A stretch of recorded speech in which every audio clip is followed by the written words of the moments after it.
الحمد لله والصلاة والسلام على رسول الله وعلى آله وصحبه ومن والاه. رب اشرح لي صدري ويسر لي أمري واحلل عقدة من لساني يفقه قولي. اللهم لا سهل إلا ما جعلته سهلا وأنت تجعل الحزن إن شئت سهلا. Chers frères, chers sœurs, assalamu alaikum wa rahmatullahi wa barakatuh. Je vous souhaite la bienvenue pour ce nouveau live en espérant que vous toutes et tous vous portez pour le mieux ainsi que vos proches, Inch'Allah Ta'ala. Alors sans plus tarder, je me permets de commencer par la première question de notre séance de questions-réponses que nous consacrons chaque vendredi. Une personne versa une somme d'argent à l'un de ses proches pour accomplir le Hajj, mais ne l'a pas encore fait elle-même. Est-ce accepté? Bien évidemment, la personne qui a reçu la somme peut sans problème accomplir le Hajj. Si elle n'en avait pas les moyens, elle était initialement dispensée. Parce que l'une des conditions pour accomplir le pèlerinage, c'est d'avoir les moyens financiers pour l'effectuer. Si cette personne n'a pas ces moyens financiers, quelqu'un se propose parmi ses proches ou ses amis de lui faire un don pour lui permettre d'accomplir son pèlerinage, bien évidemment, le problème ne se pose aucunement et ce pèlerinage, Inch'Allah, est tout à fait accepté et valide, Inch'Allah. Toutefois, il serait quand même important de rappeler au donateur qui n'a pas encore fait le Hajj lui-même, et il semble qu'il ait les moyens de le faire, vu qu'il l'a offert à l'un de ses proches, c'est de ne pas s'oublier lui-même. S'il aide son prochain, c'est un acte honorable, c'est vertueux, mais cela ne doit pas le conduire à oublier son propre devoir qui est d'accomplir le Hajj à partir du moment où, bien évidemment, lui-même en possède pleinement les moyens. Je suis un ouvrier peintre. Et pendant que j'effectuais mes ablutions, j'ai remarqué qu'une couche de peinture était venue s'installer sur mes ongles. Le fait d'interrompre les ablutions dans le but de retirer cette couche de peinture invalide-t-il pour autant les ablutions? La réponse est non.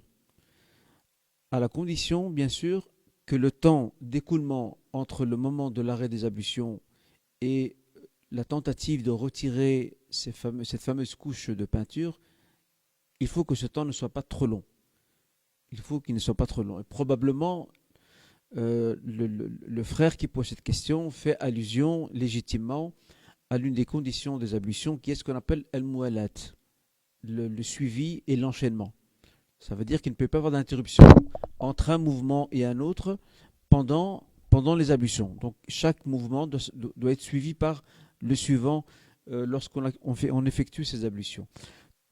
Cependant, s'il y a un temps d'arrêt qui est minime dans le but justement d'essayer de retirer au maximum cette couche de peinture qui est sur les ongles, parce que l'une des conditions bien évidemment majeures des ablutions, c'est que l'eau puisse toucher les membres, et ici les ongles en font partie. Tant que ce délai n'est pas long, il n'y a aucun souci. Là où les ablutions s'interrompent et qu'il faut tout recommencer de zéro, c'est dans le cas où une personne interrompt ses ablutions pendant qu'elle était en train de les effectuer pour se consacrer à autre chose. Parler avec quelqu'un, ou boire un verre d'eau, ou faire je ne sais quoi d'autre. Là, ça pose problème parce que cette action n'est pas inhérente aux ablutions, comme le cas de celui qui essaie de retirer la couche de peinture pour pouvoir poursuivre ses ablutions. Donc il faut bien faire la part des choses entre ces deux situations qui ne sont pas du tout synonymes. Très très bien. Un homme effectue un long voyage en avion, puis il remarque durant ce vol qu'il est en état d'impureté majeure janaba. Il ne peut pas attendre l'arrivée car il risque de se retrouver à remettre plusieurs prières. Peut-il prier quand même et peut-il accomplir quand même ces prières sans avoir pour autant ses ablutions, par nécessité, sachant que le tayammum aussi n'est pas possible? C'est une très bonne question. Ça peut arriver qu'une personne qui entreprend un long voyage pour de longues heures, ce qu'on appelle les voyages long courriers, et du coup elle remarque qu'elle est en état d'impureté majeure. Il est difficile pour elle bien évidemment de prendre un bain, chose impossible dans un avion. Elle n'a pas de pierre pour faire le tayammum. Que fait-elle? Attendre d'arriver, c'est assez problématique parce qu'elle va se retrouver à remettre plusieurs prières. Alors que peut-elle faire ici? Peut-elle pour autant prier sans avoir ses ablutions? sans les effectuer? La réponse est oui. Et cette situation s'assimile à ce que les juristes qualifient de faqid at-tahurain, celui qui est dépourvu des deux types d'ablutions. Les deux types d'ablutions, c'est les ablutions par l'eau, par le recours à l'eau, et les ablutions par le recours au tayammum. Lorsque ces deux situations-là, la première qui est les ablutions, qui est l'eau, qui est la base, et la deuxième qui représente le substitut, à savoir le tayammum, les ablutions sèches, lorsque les deux sont absentes, il est clair que par cas de force majeure, le croyant prie dans l'état où il se trouve et il est excusé, il ne peut pas faire plus que cela. D'ailleurs, dans un hadith, il est relaté par Muslim, que le prophète sallallahu alayhi wa sallam a envoyé des compagnons à la recherche d'un collier qu'avait perdu Aïcha radhiyallahu anha. Et dans le cours de leur recherche, l'heure de la prière était entrée et ils n'ont pas trouvé d'eau. Ils n'ont pas trouvé d'eau pour faire leurs ablutions, ils n'ont pas pu avoir recours non plus à de la terre. Qu'ont-ils fait? Ils ont prié sans les ablutions. Et en rentrant à Médine, le prophète sallallahu alayhi wa sallam ne leur fit aucun reproche, ce qui sous-entend qu'il acquiesça leur façon d'agir, et cela signifie aussi en même temps que leur prière, Inch'Allah, est valide. Une personne prie le witr à la mosquée peu avant l'aube. Puis l'adhan, donc l'appel à la prière, fut lancé. Doit-elle interrompre l'accomplissement du witr ou le terminer? Elle se doit de terminer sa prière du witr.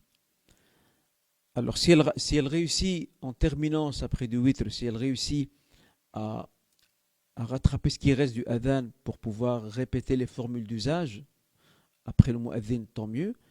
Sinon, elle termine son witr et après ça, elle accomplit les 2 rak'at, les 2 unités de ce qu'on appelle sunnat al-fajr, pour se préparer ensuite à accomplir la prière en communauté derrière l'imam, la prière de subh, Inch'Allah ta'ala. Donc il ne faut pas interrompre, en résumé, la prière de l'witr parce qu'il y a l'adhan. Un frère entre à la mosquée au moment où s'annonce la prière du Maghrib, mais il n'a pas encore prié Al-Asr. Que doit-il faire? Alors l'avis le plus juste des gens de science, Ahlul Ilm, est que ce frère doit entrer dans la prière avec les fidèles qui vont accomplir le Maghrib.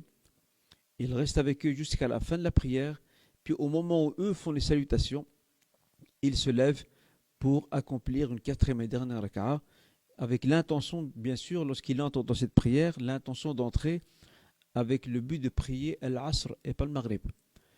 Et quand il aura complété cette 4e raka'a et qu'il fait les salutations, il aura accompli la prière de l'Asr et juste après, il fera sa prière de manière individuelle, la prière du Maghrib, une fois terminée celle de l'Asr, Inch'Allah ta'ala. Pourquoi? Parce qu'il est important que les prières se fassent dans leur ordre chronologique. On ne prie pas le Maghrib avant l'Asr, ou le Dhuhr, par exemple, ou bien l'Asr avant le Dhuhr, ou par exemple l'Isha avant le Maghrib. Chaque prière doit se faire dans un ordre chronologique. Ça, c'est un point. Un autre point ou un autre argument qui plaide en faveur de ce que nous disons, le prophète sallallahu alayhi wa sallam, lors de la bataille du fossé, Al-Khandaq, s'est retrouvé après le coucher du soleil, sans avoir pour autant prié l'Asr. Il n'a pas eu l'occasion de prier l'Asr. Qu'a-t-il fait? Il a commencé par la prière de l'Asr, puis il a fait suivre directement par la prière de Maghrib, ce qui indique que les prières, lorsqu'on est censé les rattraper, on les fait dans leur ordre chronologique, Inch'Allah. J'étais en train de prier à la maison, j'ai entendu quelqu'un frapper à la porte. Puis-je lui ouvrir la porte tout en demeurant dans ma prière? C'est une situation qui peut très souvent arriver. Vous êtes chez vous, dans votre maison, dans votre salon par exemple, si vous avez un appartement, et quelqu'un vient frapper à la porte de votre appartement. Ça peut être un voisin, ça peut être quelqu'un qui a trouvé la porte dehors ouverte, qui est monté vous rendre visite, à titre d'exemple, ou votre conjoint qui a oublié ses clés et qui a pu entrer dans l'immeuble. Nombre de cas de figure sont imaginables et possibles. Mais vous êtes en pleine prière. Pouvez-vous pour autant ouvrir la porte à cette personne? Ici, tout dépend de la situation. Si nous sommes pas très loin de la porte et que la qibla se trouve dans la direction de la porte, il est possible au croyant de faire quelques pas, d'ouvrir la porte et de revenir en arrière pour terminer sa prière, sans parler ni rompre sa prière. Toutefois, si la porte se trouve dans une autre direction que celle de la Qibla, il ne pourra pas se diriger vers cette porte, ou que la porte est un peu plus loin, d'accord ? Elle n'est pas 2, 3, 4 pas, elle est à une certaine distance. Là, il ne peut pas bouger, elle reste à sa place, et la personne qui a frappé à la porte se devra d'attendre le temps que ce croyant ait fini sa prière.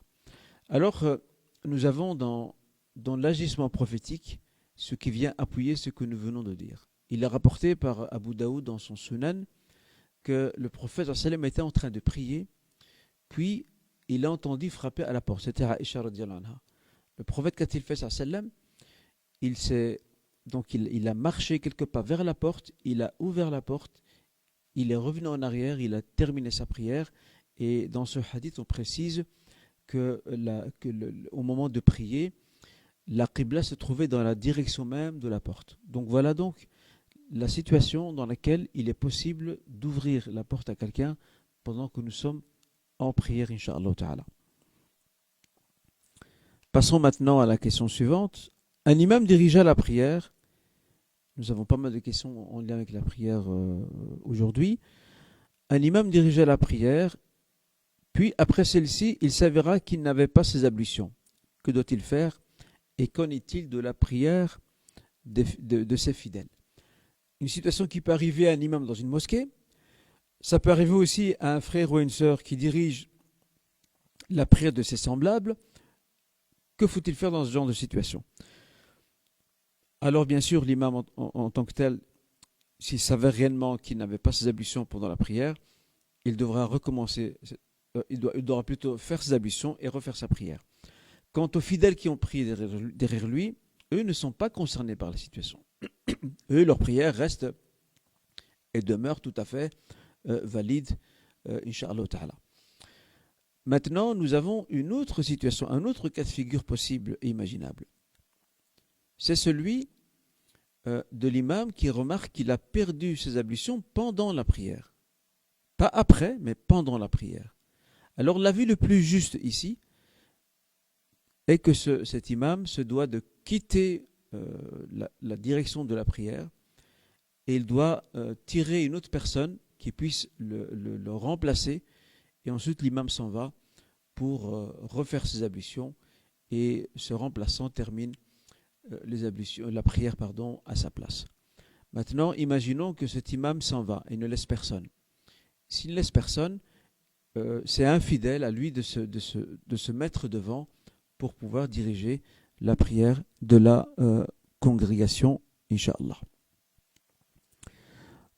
Nous allons, Inch'Allah, vers la question suivante. La question suivante nous dit ceci. Une personne est décédée et a laissé des biens en héritage. Toutefois, il s'avère que cette personne n'avait pas encore sorti sa zakat. L'un de ses proches s'interroge et se demande ceci. Peut-il s'en acquitter, donc s'acquitter de la zakat au nom de son proche décédé, sans pour autant avertir les autres héritiers par crainte qu'ils n'acceptent pas? Parce que malheureusement, souvent, dans les situations d'héritage, l'être humain, parfois, il est capricieux, il a un peu de cupidité, et lorsqu'on lui annonce que les biens laissés par le défunt, on va y soustraire une partie de la zakat, certains ne veulent pas, parce qu'ils estiment que leur part d'héritage va se retrouver diminuée. C'est un raisonnement qui, en soi, n'est pas correct, il faut le dire très clairement. Mais malheureusement, c'est une situation qui est déjà arrivée, qui s'est déjà produite, hélas. Alors ce frère ou ce proche qui pose la question, on lui dira, oui, il est tout à fait possible d'agir ainsi. D'abord parce qu'il faut se rappeler que si le défunt n'a pas donné la zakat et qu'on le sait, s'acquitter de cette zakat en guise de dette au nom du défunt est la responsabilité de tous les héritiers. Mais si ce frère ou cette sœur craint que les autres héritiers refusent de verser cette zakat en disant qu'ils ne sont pas concernés, ce qui est bien sûr tout à fait erroné, et que cette personne veut s'en acquitter à leur insu, c'est tout à fait possible, mais il faut faire attention à un point très important. Il ne faut pas que l'acquittement de cette zakat, qui est légitime en tant qu'action, et c'est à tout honneur de cette personne, de ce proche qui l'a fait, mais il ne faut pas que ça dégénère en conflit et tension avec les autres membres de la famille. Ça peut arriver parfois qu'un membre de la famille gère les biens du défunt et les autres défunts ne sont pas nécessairement au courant de tout ce que le défunt laisse derrière lui. Alors ici, c'est une question d'amana, c'est une question de responsabilité et de préservation donc d'une charge qui nous est confiée. Donc si on craint que les autres refusent, et que, imaginons que la personne connaît très bien ses proches et qu'elle sait très bien qu'ils ne vont pas accepter, dans ce cas, elle peut sans aucun problème, à leur insu, verser cette zakat afin de libérer ce défunt de cette dette qui restera son actif tant qu'elle n'est pas acquittée. Voilà, et je précise une fois de plus, le mieux c'est d'éviter les conflits et à la personne de prendre toutes les précautions pour ne pas se retrouver dans un climat de tension avec les autres héritiers. La question suivante, une personne dit: quand je cherche une réponse religieuse à l'une de mes questions, je suis parfois perturbé par le nombre d'avis que je trouve et leur opposition. Que me conseillez-vous? D'abord, dans un premier temps, je dirais que la divergence entre les gens de science est un phénomène tout à fait naturel. Pourquoi est-ce un phénomène tout à fait naturel? Parce que depuis l'époque des compagnons, après la mort du prophète sallam, jusqu'à nos jours, les savants n'ont cessé d'être en désaccord sur une série de questions. Il n'y a rien de dramatique là-dedans. Ils n'ont pas tous le même niveau de savoir, ils n'ont pas tous le même parcours, ils n'ont pas tous le même vécu, ils ne voient pas tous la question par le même angle de vue.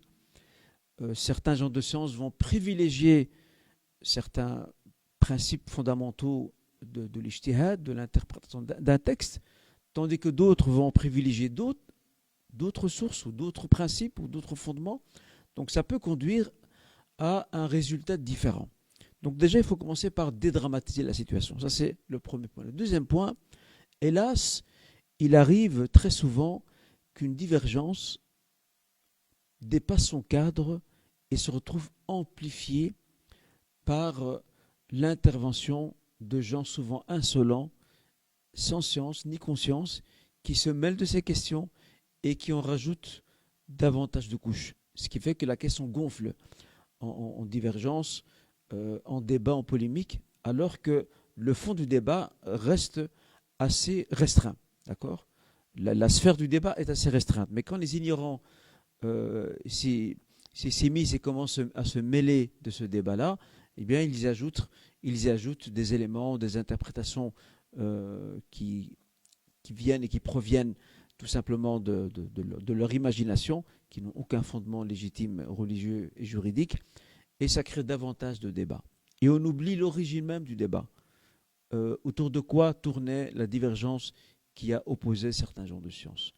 Alors ici, j'aime à citer la parole de l'imam al-Ghazali, rahimahullah, qui disait « Law sakata man la ya'lam, la saqat al-khilaf » et dans une autre version, « la qalla al-khilaf » Si la personne qui ne sait pas, si elle seulement se taisait, la divergence diminuerait, voire disparaîtrait. J'arrive maintenant au dernier point. La responsabilité d'un fidèle, lambda, qui n'a pas les outils nécessaires, qui n'a pas une formation religieuse suffisante pour pouvoir se pencher sur le débat qui divise certains gens de science autour de questions jurisprudentielles ou juridiques diverses, que doit-il faire? Il doit tout simplement interroger un homme de science, une personne de confiance, connue pour sa piété, pour son honnêteté, pour sa probité, pour sa compétence également. Cette personne interroge cet homme de science et il reçoit sa réponse et agit en conséquence. Toute la dimension du débat il ne doit pas se sentir concerné. Il peut se sentir concerné à partir du moment où il est outillé, où il sera amené à comparer les avis des uns et des autres, à soumettre à un examen critique leurs arguments, leurs contre-arguments, leur mode de raisonnement. Mais un fidèle lambda n'a pas ces capacités-là. Donc il se doit tout simplement de se fier à une personne de science, et ainsi il répond à l'ordre divin, disant ceci: Fas'alu ahl al-dhikr in kuntum la ta'lamun. Interrogez les gens du rappel, autrement dit les gens du savoir, si vous ne savez pas. C'est ça le devoir du croyant, et il ne doit pas se sentir pour autant inquiété par cette divergence, incha'Allah ta'ala. J'ai aidé mon père de son vivant à acheter un bien immobilier. Puis avant de mourir, il voulut me le céder en guise de remerciement et de reconnaissance. Pouvait-il agir ainsi? La réponse est non. Un père ne peut pas de son vivant, il ne peut pas faire une donation d'un bien quelconque à un de ses enfants au détriment des autres, à moins que les autres enfants ne soient d'accord. Pourquoi? Parce que le principe qui régit la donation d'un parent de son vivant, c'est le principe de l'équité, al-musawat, al-adl, la justice. Ce qui signifie concrètement que tous les enfants doivent recevoir une part égale.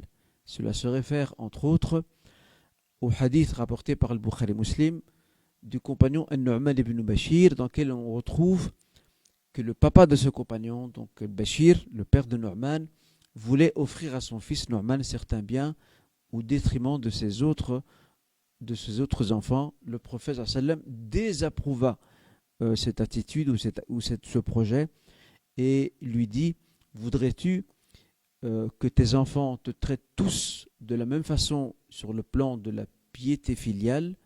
Ce compagnon répondit oui. Le prophète lui dit: n'agis donc pas ainsi. Autrement dit, ne privilégie pas cet enfant-là au détriment des autres.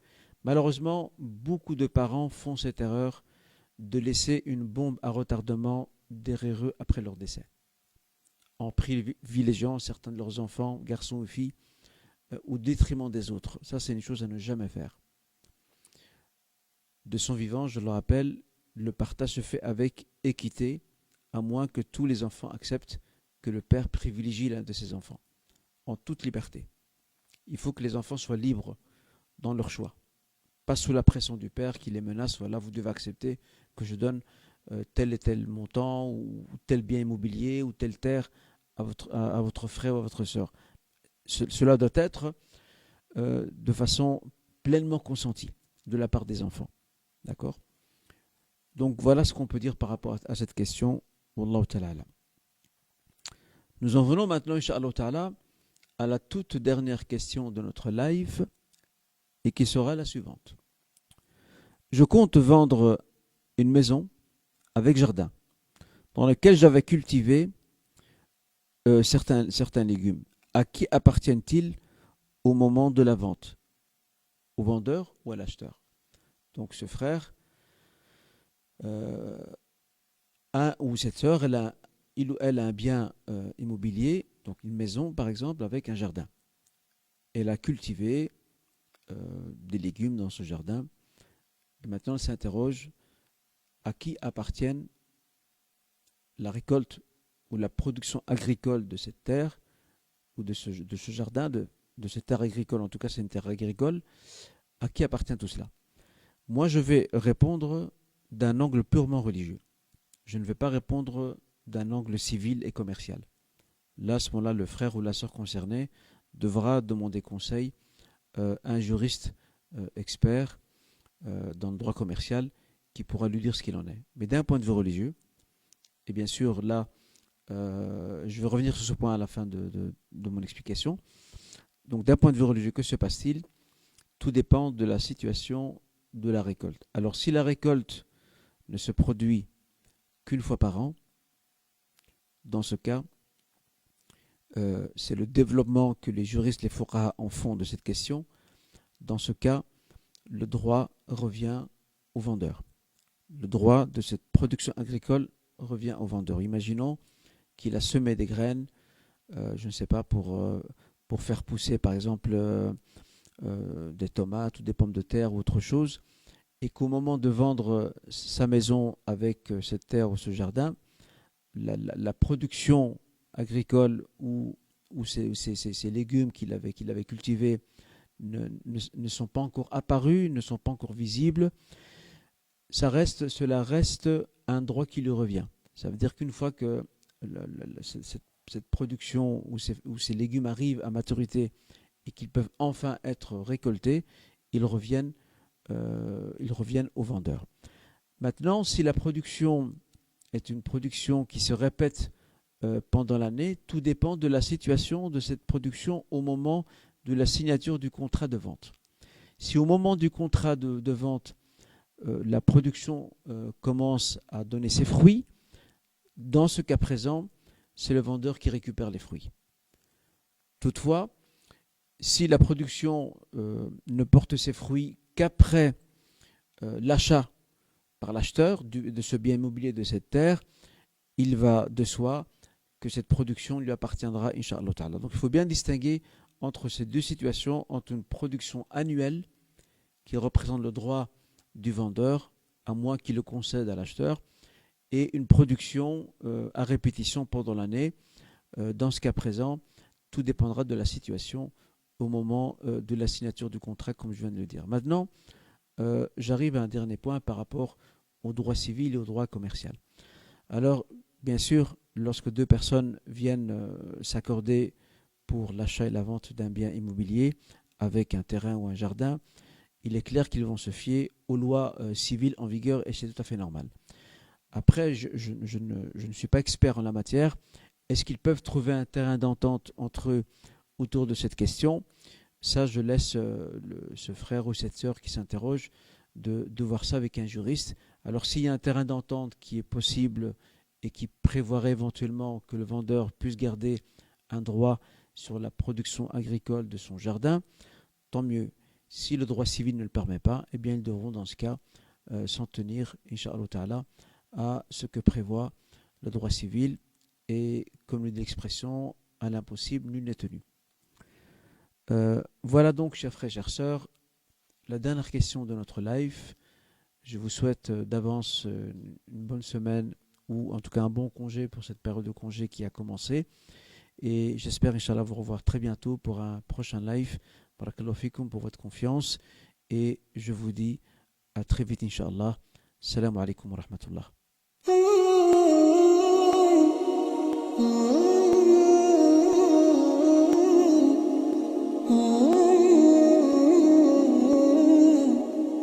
Mm-hmm.